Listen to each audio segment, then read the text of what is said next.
So today's webinar is with Mr. Raz Zimmt, who is the director of the Iran and Shiite Axis research program at the INSS, the Institute for National Security Studies in Tel Aviv, and a research fellow at the Alliance Center for Iranian Studies at Tel Aviv University, one of the top experts on Iran, and definitely bringing us the Iranian, how the Iranian perspective has been perceived by Israel. So I think Raz is going to have a lot of interesting points there. Raz, thank you so much for joining us today for this discussion. Thank you. Always a pleasure. So as a reminder, for those of you who followed us in the past, 3 weeks ago, me and Raz had a conversation on a Wednesday or on a Thursday. I concluded the webinar then asking him how serious you think this is versus other situations. My sense was that this is pretty serious compared to the past, and Raz basically said this is more serious than ever before that he have seen. And a day or half a day later, Israel attacked Iran. So no, we didn't have any ID. We didn't have any signs for that from anything that we haven't seen from the open sources. But there was definitely something that was more different at that time.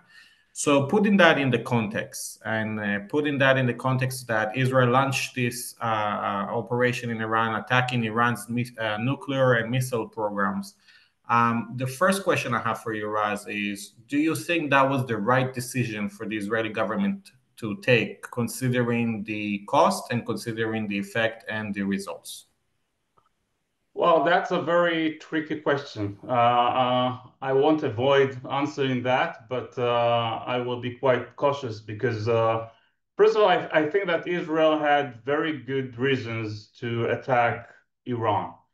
And I will just mention three main factors which certainly encouraged Israel to take the decision to strike Iran. One, and by now it has become public, so I can refer to that. During the last few months, the Israeli intelligence has detected some very concerning developments when it comes to Iran's nuclear program, which didn't have to do anything with the enrichment component of Iran's nuclear program, which was very concerning by itself. But what was new in recent months was that some activities related to the weaponization component of Iran's nuclear program were detected by the intelligence. And that certainly raised concerns in Israel that if there is not going to be any progress made in the talks between Iran and the United States, and without Israel striking Iran's nuclear facilities, then we might find ourselves very quickly in a situation where Iran is not just 3 to 6 months away from designing its first warhead, but it could certainly be shortened to a few weeks. By the way, this was not very surprising because I think we discussed it even here before, that during the last year or so, certainly since the summer of 2024, the defeat of Hezbollah, Iran's inability to deter Israel through its proxies and missiles, there were more and more voices inside Iran saying, okay, if we can't deter Israel through our proxies and missiles, perhaps we should look for the ultimate deterrence, which is breaking out to weapons. So while we have no evidence, and the Israeli intelligence has no evidence that Supreme Leader Khamenei gave an instruction to break out to weapon, but something very concerning was happening inside Iran, and that was the major factor, in my view, to strike Iran. The second issue, which has also been raised in recent weeks, was that there were more and more reports in recent months that Iran made a very significant progress in the production of missiles. Following the Israeli attack on Iran in late October, there was this assessment that Israel managed to degrade Iran's missiles capability and to delay the production of new ballistic missiles by at least a year. Well, it turned out that this assessment was wrong. And over the last few weeks and months, it turned out that actually Iran accelerated the production of new missiles. And that was the reason that Israel reached the conclusion that if it didn't use force right now, it could face, in a matter of a year or two, not just 2,000 to 3,000 ballistic missiles, but probably between 6 to 8,000 ballistic missiles, which could be a major threat to the Israeli capability to defend itself. Last but not least, I would say that there was a sense of this window of opportunity due to the weakness of Hezbollah, its inability to retaliate, the issue of aerial defense system, which were targeted by Israel in October. And if you take all those reasons and add those to the, I would say, the Israeli psyche after October the 7th, which meant that Israel should not tolerate any kind of new threat, especially when it comes to nuclear capabilities, I think that this decision could be explained. Having said that, I think that only in a matter of a few months, perhaps even a year, we will be able to give a good answer whether this operation was worthwhile. Because on the one hand, before the war, Iran was certainly considered as a threshold state, less than 2 weeks away from breaking out, 3 to 6 months away from designing a first nuclear device. But, and that was a very big but, there was no direction or any instruction given by the supreme leader to break out a weapon. Now, what happened today is that while Israel and the United States, of course, managed to degrade very significantly Iran's nuclear facilities and infrastructure, even knowledge through the assassination of about 14 nuclear scientists, Iran's nuclear aspirations have certainly remained. And what is even worse is that it might be that the determination and the willingness by the supreme leader, by the Iranian leader, to break out to weapon in order to deter Israel and the United States from further attacks against Iran certainly were certainly strengthened. So at the end of the day, I think that this determination might be translated into kind of activities by Iran to break out if they reach the conclusion that first, it's not too risky, because right now they know that the Israeli intelligence infiltration or penetration to Iran's nuclear program is very much significant. If they don't think that the United States will be willing to, again, use force, and I think that the United States has already proven that it is ready to use force, and if the fissile material and centrifuges which remain inside Iran could allow Iran to enrich uranium to 90% and break out to weapons in a relatively short time. So I think that only in a matter of months or a year, we could give a better answer whether it was worthwhile or not. How likely are we going to see an implementation mechanism of Iran not going back into a nuclear / the missile programs development and basically rebuilding those capabilities, similar to what we're seeing in Lebanon with Hezbollah? How likely is that Israel could and would apply such a mechanism such a modus operandi when it comes to Iran? No, I don't think that we can. Iran is certainly not Lebanon. Iran is certainly not Syria. Those are totally different cases. There is no way Israel can detect some violations of ceasefire from the Iranian part, and in a few hours attack Iran the same way it's doing in Lebanon or in Syria, or certainly Gaza. And I think we have to separate between the missiles capability and the nuclear capabilities. In my view, there is no doubt that at some point, probably in a matter of weeks and months, Iran will begin to reconstitute its missiles capabilities. By the way, Israel managed to inflict a major damage to Iran's missiles capabilities. Most assessments today in Israel are that while Iran had approximately 3,000 missiles at the beginning of the war, it now has around 1,500 missiles. Israel managed to destroy about 60% of the launchers in Iran. But again, it's a matter of time until Iran will try to reconstitute that. They might, by the way, use, as there were reports before the war, they could try to get assistance by states like China.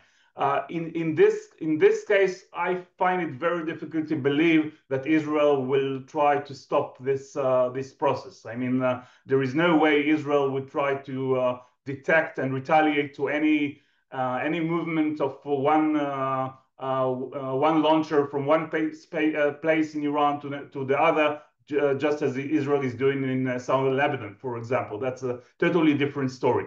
On the other hand, when it comes to the nuclear facilities, here, again, it depends when the Iranians will begin to try and reconstitute this program. And what exactly are they going to do? My main concern is that if there is no arrangement reached between the United States and Iran, which will also allow continued supervision and verification by the IAEA, especially in Natanz, Fordo, Isfahan, we might see very quickly Iranian attempts to go back to Natanz and Fordo, doing some stuff there. And the most concerning development would be if, as I said before, Iran will try to get the fissile material still, which still remain inside Iran, take that, deliver that, if they have not already done that, to some place in Iran. And it's going to be quite easy for them to take a few hundred kilograms of enrich uranium to 60%, enrich them to 90%. It's not going to be as easy as before to turn that into a uranium metal, because the facility in Isfahan was damaged, or if not destroyed. But they can do that in a matter of months. And this, I think, if detected by the Israeli or the American intelligence, I think that that would certainly encourage Israel or the United States to use force in order to prevent that from happening.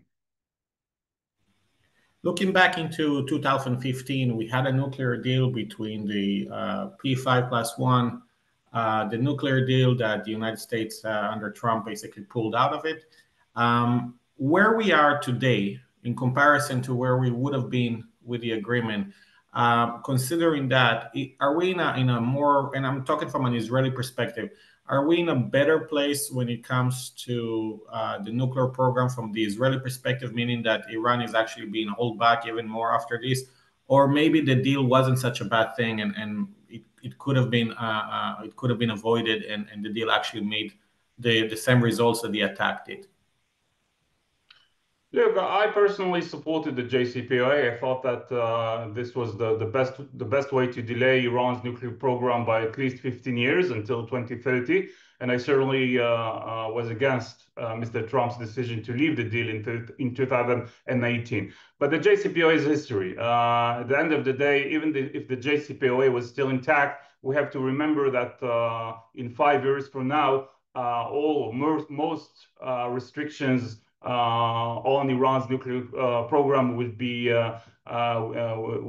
removed. So I think that certainly before the war, the situation in Iran was much worse. Iran was only 2 weeks away, even less than that, from breaking out, compared to about a year following the JCPOA. But we have to remember that even if there was a new agreement signed between Mr. Witkoff and Mr. Arakchi during the talks in recent months in Muscat or in Rome, there was it was not possible to go back to the conditions of the JCPOA. Because if you take, for example, the about 13,000 advanced centrifuges which were installed by Iran in recent years, even if those centrifuges were dismantled but not destroyed, this would mean that Iran would not be able to go back to a year away from breaking out. So I think, again, that following the war, certainly when you speak about the three main sites related to the enrichment,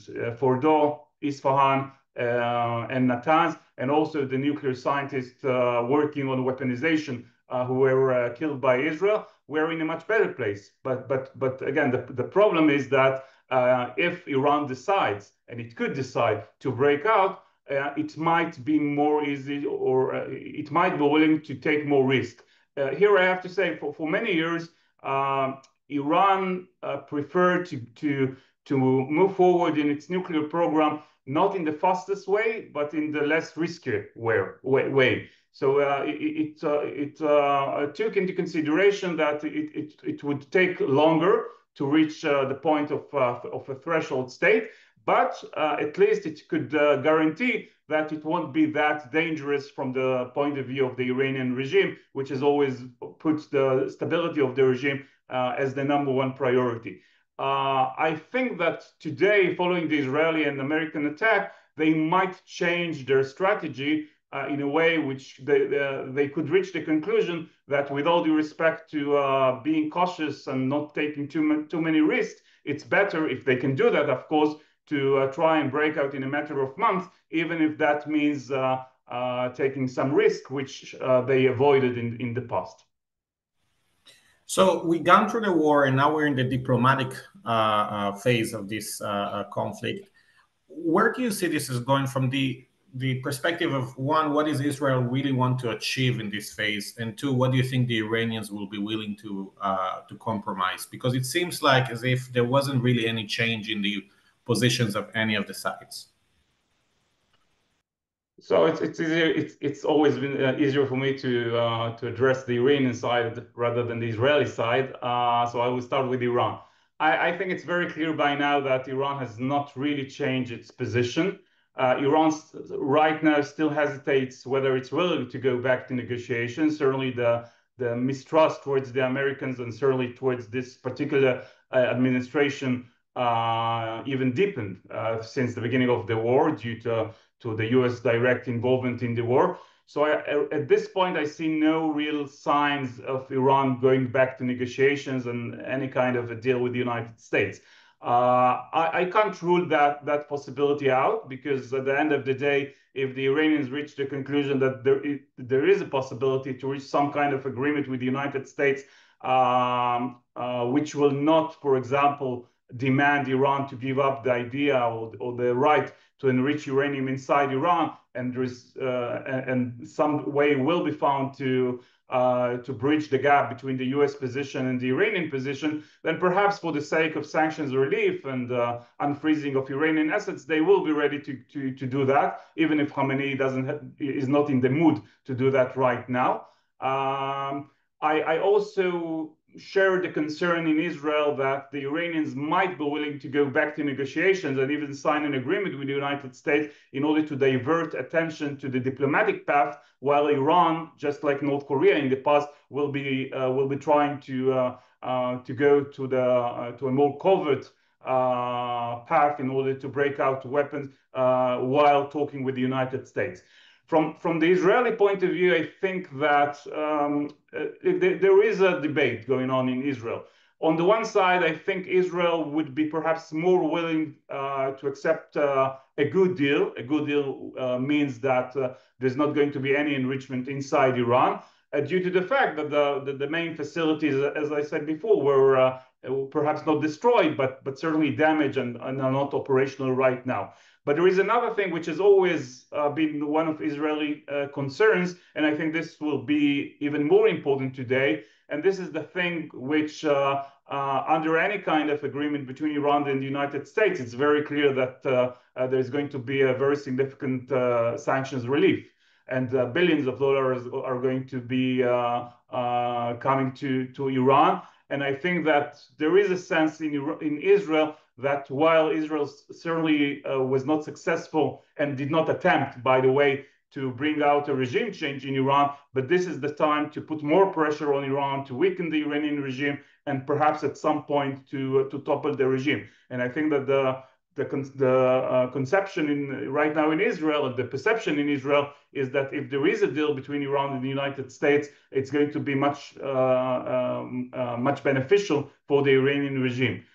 But again, I think that right now it depends both on the United States, what it is ready to give the Iranians, and on the Iranians. And here I think that it's going to be very difficult to not just to bridge the gap between the positions of the two sides, but also I think all those statements coming from the United States, including from President Trump, that the United States is ready to invest billions of dollars inside Iran, well, this is a position which I don't think will convince Supreme Leader Khamenei to give up his ideas. And my sense has always been that you have to choose between accepting billions of dollars investments of billions of dollars inside Iran, or giving up what he considers to be as an insurance for the stability of the regime. He will just give up the money. This is it's like negotiations between business-minded businessman and a cleric. It doesn't work too well.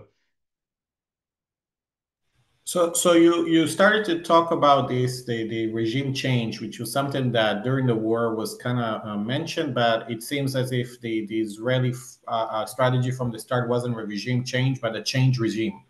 So basically, kind of change the mindset of the regime, kind of threaten, corrode them to take away their motivation for nuclear weapons. One of the topics that raised during our conversation with other experts that know Iranian politics and society well as well, they say we are potentially going to see a regime change, but it's not the one that we are hoping for, so to speak. It's going to be the IRGC kind of making it a military slash junta slash security apparatus regime versus taking the power away from the clergy into those who basically have the monopoly over the power. So where do you see that from an Israeli perspective? What are the concerns from that, and how do you see that likelihood of such a scenario taking place? So first of all, from the Israeli point of view, no regime. I would rephrase it. There was no, first of all, there was no objective, certainly not in this war, to topple the regime. There was certainly an attempt at some point to weaken the regime and to hit some symbols of the regime, hoping perhaps that it will encourage some Iranians to relaunch uprising against the regime. In my view, it was wishful thinking, but some Israelis might think that. When it comes to regime change, I think that the perception in Israel is that things couldn't get worse than they are today. Meaning that even if we assume that instead of the clerical establishment in Iran, we will have to face, for example, some kind of military rule by the Revolutionary Guards, perhaps with some collaboration with the either pragmatic or conservative politicians in Iran, this could not be worse than the current situation.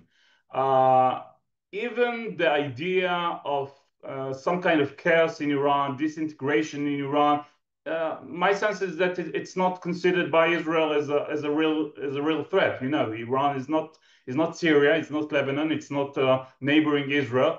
So I don't get the sense that the Israelis or the Israeli government prefer the status quo over any kind of regime change, whether it's becoming more secular pro-Western or military dictatorship. One could actually claim that perhaps it's going to be easier to move from an authoritarian military regime to a more democratic regime compared to transition between the current regime in Iran and democracy. So I certainly share the views that I see no indication right now for any kind of protests in Iran. You know, even the protests which were happening in Iran until a few weeks ago, mainly around economic issues. We remember the truck drivers protesting and demonstrating and the strike in Iran a few weeks ago. All this is practically over. We see no evidence for that. There is no way to expect the Iranians to go to the streets as long as the current situation continues. But again, I can quote one Israeli official who once told me that if Israel has to choose between the current regime led by Khamenei and and another military regime ruled by the Revolutionary Guards, and everyone in Israel understands what's the meaning of the Revolutionary Guards, and nobody expects the Revolutionary Guards to adopt a more moderate positions. But the idea was that it can't get worse. We might be satisfied even if the regime turns to be a kind of authoritarian regime led by the IRGC.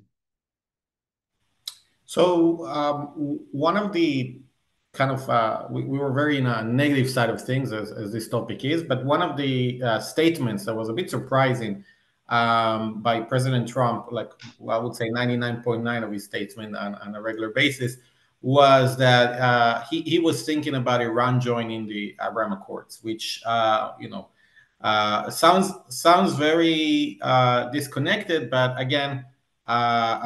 There is some thinking behind it, which is the negotiations and basically kind of a bigger picture of a kind of extending the cake in a conflict resolution kind of a way versus basically talking just nuclear. So the business side of Trump kind of played there. But the relations between Israel and Iran, obviously, they're not good, and they just concluded a war. But do you see any kind of a situation where there is a shift after this, considering the weak position that Iran is in the last 12 months, losing Hezbollah, losing Syria, the fact that none of those proxies came in into the aid and so on, is there any rethinking, any kind of changing of the mindset? Are the doves or the pragmatists maybe a little bit stronger after this war? Do you see any kind of shift in the strategy of the leadership from being very hostile to Israel to maybe considering their strategy to maybe opening up or maybe at least ease the tensions, kind of a detente kind of a mindset? The short answer is no. Not only that I do not see any kind of reassessment concerning the policies towards Israel, which is out of the question. I think we should not underestimate the importance not just of Iran's perception towards Israel as a real threat to its national security, but I think we should not underestimate the ideological issue. Certainly when it comes to Supreme Leader Khamenei, and I think that as long as Khamenei is there, as long as this regime is still intact, we will see no real change in its attitude towards Israel. But I have to say, I don't see any real change in the perspective in Tehran towards its strategy in general, other than of course regarding the possibility of breaking out, which was on the table even before the war. You know, following the collapse of the defeat of Hezbollah in the summer, and then certainly after the collapse of the Assad regime. In one of the pieces I published at the INSS, I raised the idea that perhaps now there will be more voices inside Tehran calling for a reassessment of their so-called proxy strategy and forward defense strategy. But I have to say, I don't see any real change. Even during the war, I assume that there were some attempts by Iran to use Hezbollah and the pro-Iranian militias in Iraq in order to retaliate against Israel and the United States. I certainly hope, or I can't rule out the possibility that following the lessons learned from the war, when it comes to the behavior of Iran's so-called proxies, which did nothing to assist Iran. There might be some reassessment of Iranian strategy, but the conclusion would probably be, okay, if we can't deter Israel through our proxies, and if we just, instead of the proxies fighting for the sake of Iran, we found ourselves engaged in a direct confrontation with Israel, and the idea of proxies was to prevent Iran from being engaged in a direct confrontation against Israel, because they were supposed to assist Iran, and that was the whole idea of forward defense, fighting against Israel as far away from Iranian border. Well, it didn't work so well. So the conclusion would probably be, okay, if we should not desert our allies, because the idea of resistance is a very important part, in my view, in the DNA of the Islamic Republic. the support and the assistance to the so-called Mustazafin, inside Iran, and the resistance. But and I think that they will keep trying to perhaps rehabilitate the capabilities of Hezbollah. We know that they're still trying to deliver weapons and certainly money to Hezbollah. But even if they reach the conclusion that it's not going to happen, then the conclusion would be, okay, let's first of all try to work on our missiles, turn them into more precise, expand the number of the missiles, and they can certainly do that. And as I said, in addition, they will try to reconstitute their nuclear program and perhaps even use some opportunity in the future to break out. And this would be the ultimate deterrence. They will certainly not change their attitude towards Israel. So it seems we're at a point that essentially the regime is not consider in any way or form a change in policy towards Israel. Internally, the only change they will probably be maybe considering is developing capabilities such as the nuclear missiles as a way to basically protect themselves, considering the war as a kind of an alarming warning signs to that. So within that context, when we ask what's next for the Israeli-Iranian conflict, it seems that it's almost unavoidable that we're going to see another round. And if so, do you think we'll see another round? And how is that round going to look like? Is it going to be as aggressive as this one, or maybe more clandestine? Like, what do you perceive to be the next round between Israel and Iran, if so? I think it really depends on the decision in Tehran, and it's going to be. I think it's going to take at least several weeks or months for the Iranian leadership to, first of all, to realize what exactly happened during those 2 weeks, what is remained of the nuclear assets, and how to proceed. If they decide that they really want to try and break out.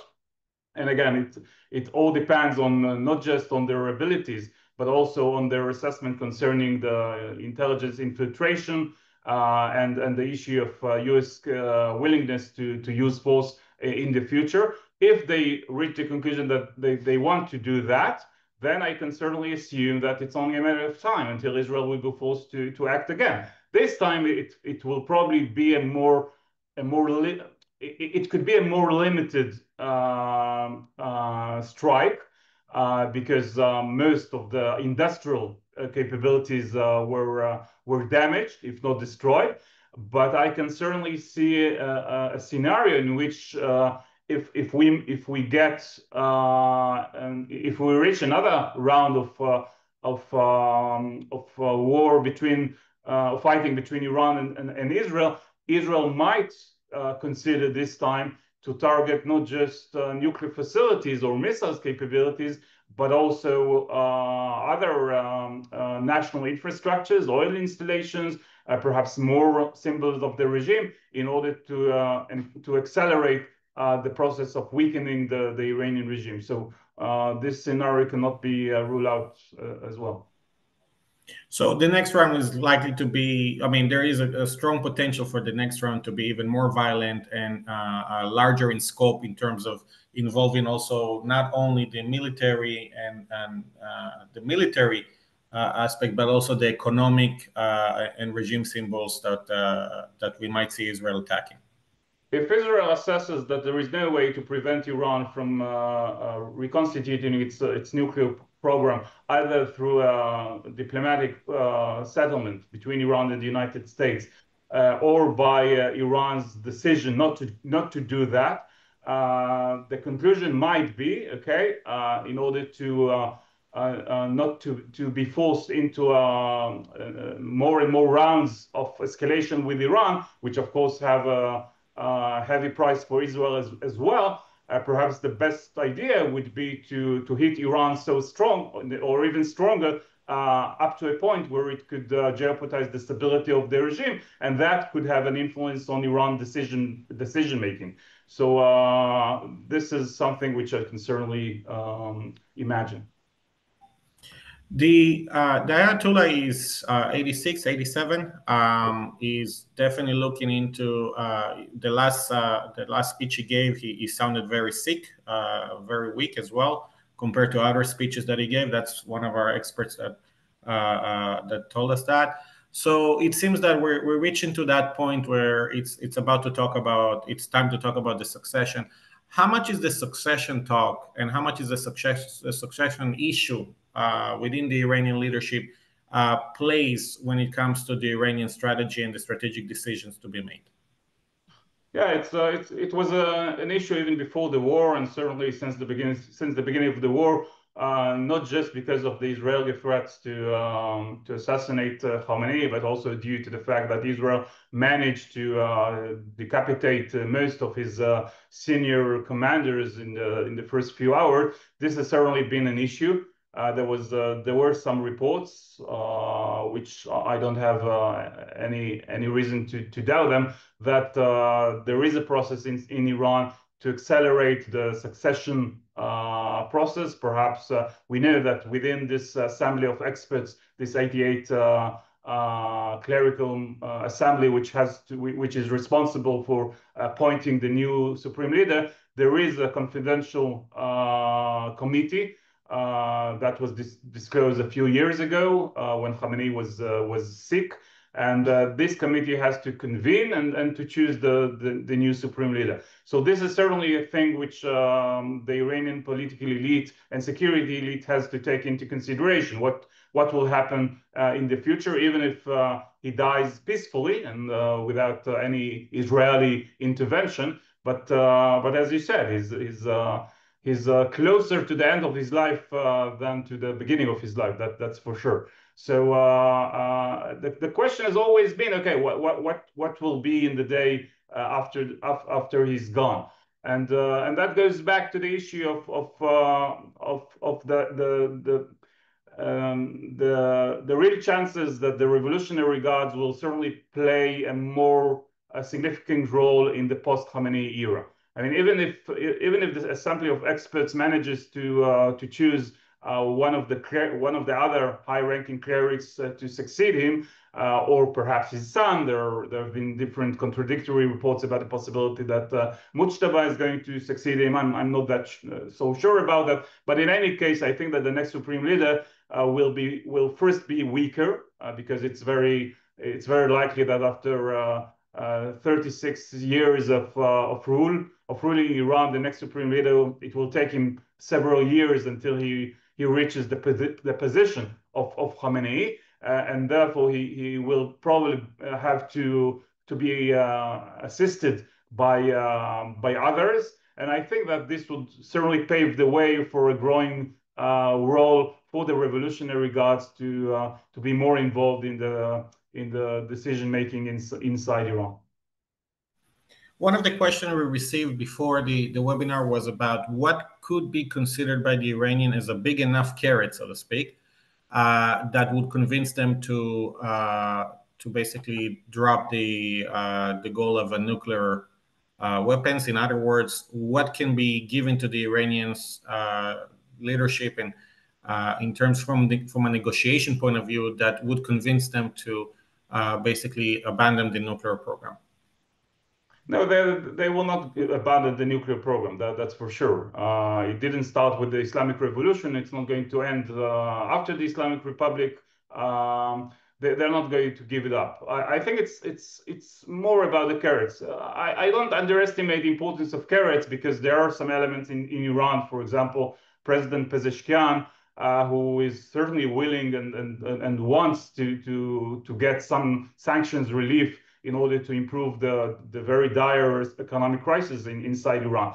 But I think that the main way to convince the Iranians to go back to negotiations and sign any kind of a deal is only if the United States is ready to accept a certain agreement which will have a certain component of enrichment inside Iran. There could be some ways, for example, the idea of consortium being established somewhere in Iran, but it will only be able to to enrich uranium for the sake of the Tehran research reactor, something like that. I find it at this point very difficult to believe that Iran will give up the idea of enrichment inside Iran.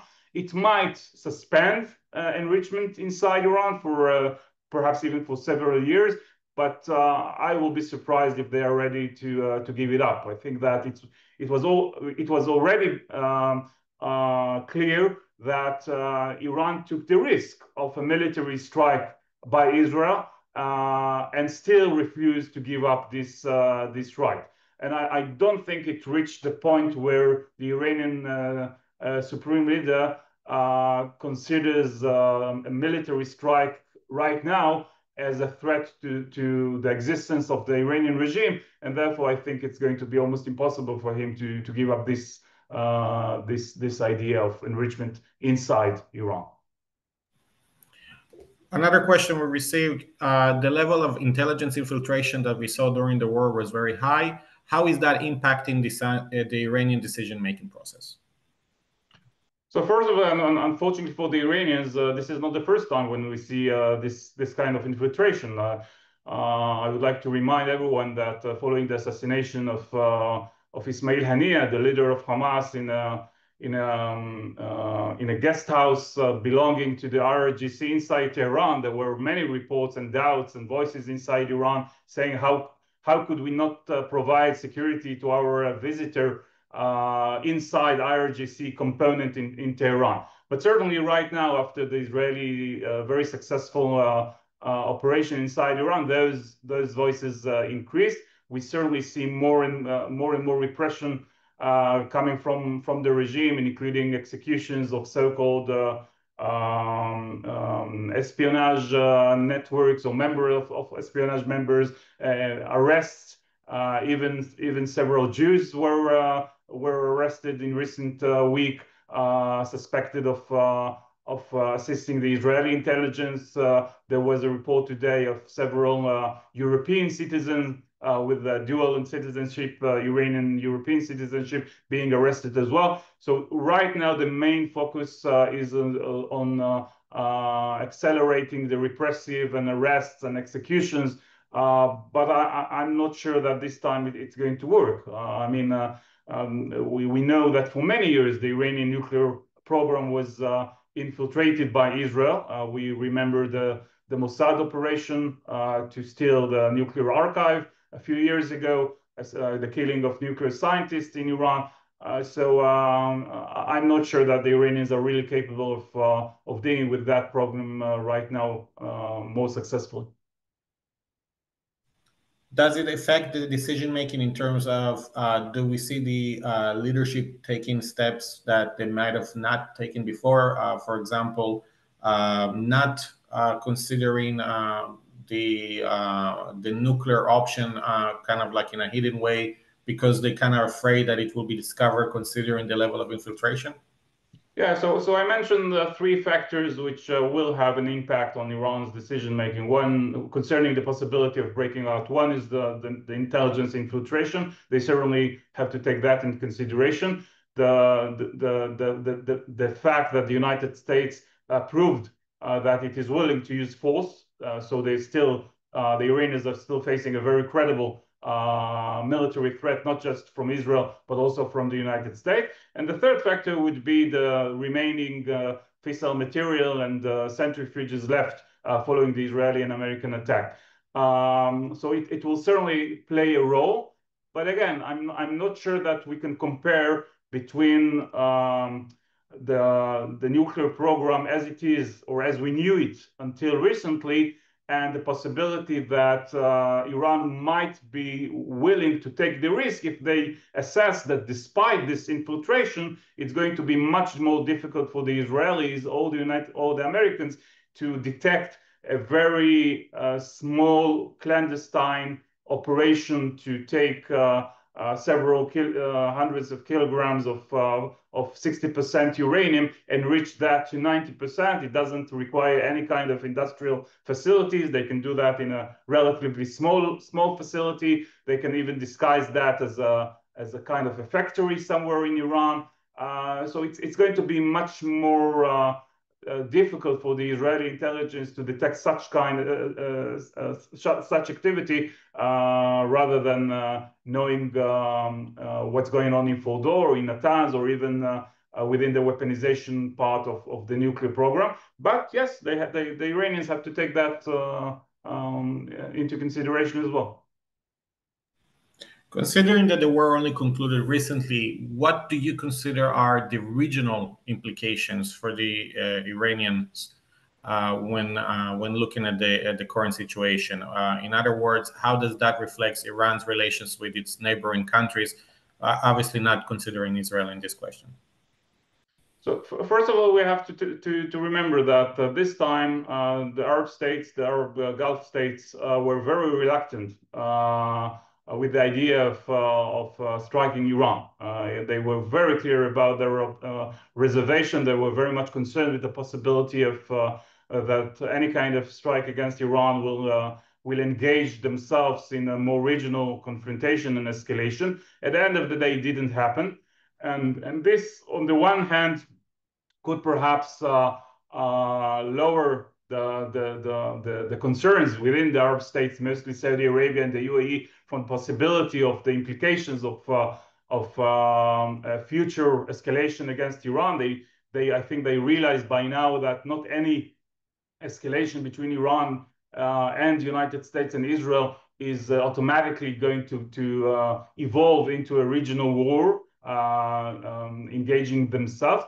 On the other hand, I think it's very clear that they understand that Iran is here to stay. Iran still holds considerable capabilities to strike assets in the Gulf if they choose to do that. And therefore, I think that at the end of the day, it won't change the trajectory which we saw in recent years, meaning that Arab states, mostly the Gulf states, but not just the Gulf states, we've seen that with Egypt as well, trying to lower the tensions with Iran, trying to normalize their relations with Iran. We saw the resumption of relations between Saudi Arabia and Iran in May 2023, and this process, I think, is not going to be over.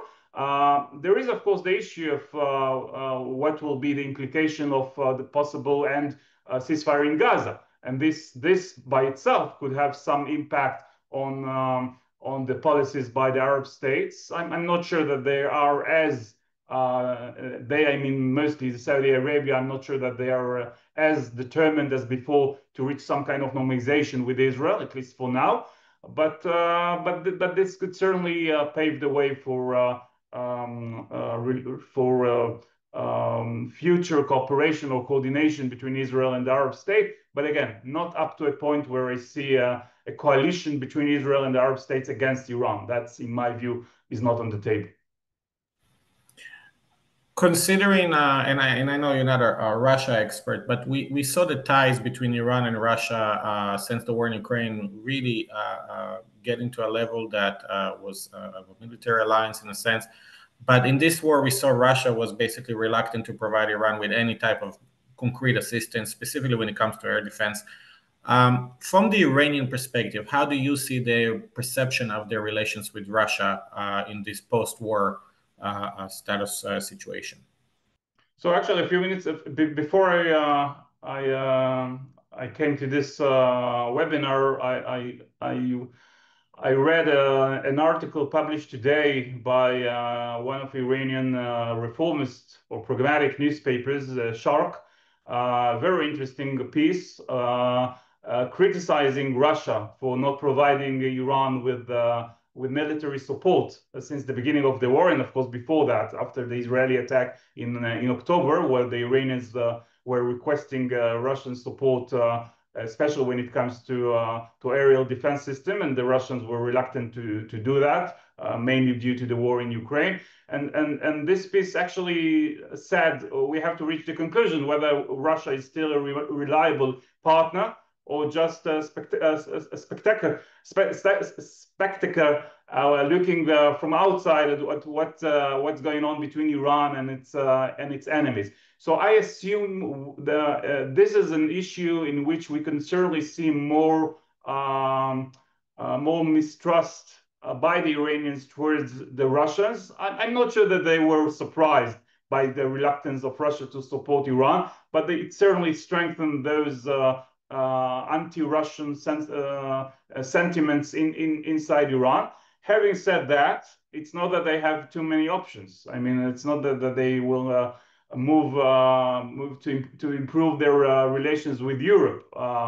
So what I can perhaps see is a possibility that they might try to increase their ties with other partners, mostly China, North Korea, perhaps even Pakistan, assuming that they can't rely on Russia, and perhaps the best way to assist them in accelerating their efforts to reconstitute both their nuclear and missiles program should be available through the help of the Chinese or the North Koreans. One of the final questions as we're reaching the end.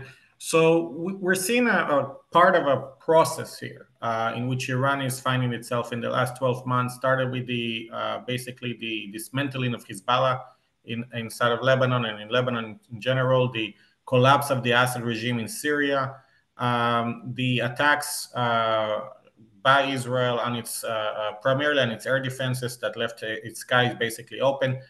It seems that Iran is its most vulnerable point that it has ever been since the Islamic Revolution. So, as a wounded animal, so to speak, that is in a crisis mode, how could that escalate? And in what way could it translate for the region, for the Iranian leadership to kind of take kind of an action which is a more aggressive one? In order to project power or out of a desperation to show deterrence. What do you think could happen there? So again, unfortunately for the Iranians, they are left with not many options on the tables. I mean, the Iranian security and deterrence concept for many years was based on three main elements or four main elements. The first was terrorism. So they can certainly try to hit Israeli, American, Jewish targets abroad. This is certainly a possibility. But let's face it, Iranian attempts to do that over the last few years were usually not that successful. The second component of this deterrence was the proxies. And no matter how they want to accelerate the support for the proxies, the internal situation in the Arab states, mostly in Lebanon and the collapse of the Assad regime, and even in Iraq with all those growing pressures, both by the Americans and the central government in Baghdad on the Hashd al-Sha'bi, on the pro-Iranian militias in Iraq, are not providing Iran with many opportunities to do that. Hamas is no longer capable of doing almost anything, certainly not in Gaza, not in the West Bank as well. So the proxies are almost gone. Again, it's not they're not out there, but they're still down, and there is not much the Iranians can do. Missiles, again, they can certainly work on their precision and their production of more missiles. I hope that at the end of the day, this kind of competition between the Iranian production of new missiles and the Israeli production of aerial defense capabilities, at the end of the day, I certainly hope that Israel will manage to win this competition. And so the only option which is still on the table is the nuclear issue. But again, as we said, it's not easy to turn these ambitions, which certainly exist and perhaps even increased following the war, into weapons, because not only their capabilities were degraded, but there are many risks involved. So we're reaching the end of the webinar. We always conclude with the same kind of a question, which is the three scenarios. So I wanted to ask you from the perspective of how do you see the conflict between Israel and Iran, best case scenario, worst case scenario, and a black swan. So specifically for the conflict between Israel and Iran. Best scenario would be that Iran doesn't really try to reconstitute its nuclear weapon, will reach some kind of agreement with the United States, hopefully without enrichment inside Iran, but perhaps even some component which could be accepted by Israel, not trying to break out. This would be the best scenario I can think of at this point. The worst scenario would certainly be a miscalculation by Iran or an attempt by Iran to break out, and we could certainly find ourselves in a matter of months with a Iranian nuclear test, or perhaps exposing some kind of warhead somewhere in the desert in Iran. This could certainly be a very bad scenario for Israel. Black Swan, that's perhaps more difficult. I think that it might go back again to the issue of the stability of the regime, or some kind of changing the regime. Not again, not in the way of we certainly hope for, but if we will see some change in the political elite with Khamenei leaving the scene, and we might see a new leadership composed of military and some political figures inside Iran who might take a very different approach. This could certainly change a lot also in the Israeli-Iranian confrontation. Raz, at this point, I want to thank you for participating in our webinar, answering the questions. Fascinating as always. Also very interesting. And please, for all of those who join us today, we're going to have, I think on Thursday, we're going to have another webinar, this time with Kerry Giles about Russia. There's another war going on, Russia, Ukraine. So it's another topic we're going to be covering this week. So thank you, everybody who joined us. Thank you, Raz. And that will be the end of the webinar. Thank you. Take care.